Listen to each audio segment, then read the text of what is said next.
औज़ुबिल्लाहिमिनश्शैतानिर्रजीम बिस्मिल्लाहिर्रहमानिर्रहीम। आज से हमने इंग्लिश ग्रामर शुरू की और हम पढ़ेंगे टेंसेस। तो आपको बताता चलूं कि हम जब इंग्लिश का आगाज करते हैं सीखने का तो सबसे पहले टेंसेस ज़रूरी होते हैं, क्योंकि आपको पता होना चाहिए कि फ़िक्रा किस तरह बनता है। तो आपको यहाँ बताता चलूं कि ज़माने की 3 इक़साम है। टेंसेस ज़माने की 3 इक़साम है।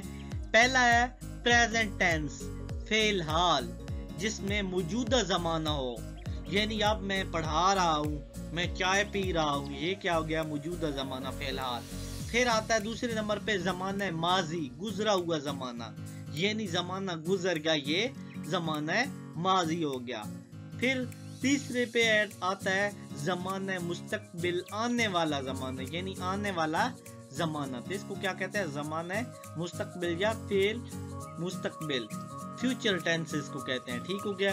और यहाँ तक कल हम पहले प्रेजेंट टेंस को डिस्कस करेंगे। इनकी आगे 4 एग्जाम है, कुल 12 टेंसेस हो जाते हैं। ये आने के बाद इंशाल्लाह आसानी से इंग्लिश आप पढ़ सकते हैं। इसी वीडियो के साथ इजाजत चाहूंगा, अल्लाह हाफिज। आखिर पे एक गुजारिश है कि मेरे चैनल को जरूर सब्सक्राइब करें और हमें अच्छी वीडियोस बनाने की तरगीब दें ताकि हम इससे भी अच्छी वीडियोस लाएं। अल्लाह हाफिज।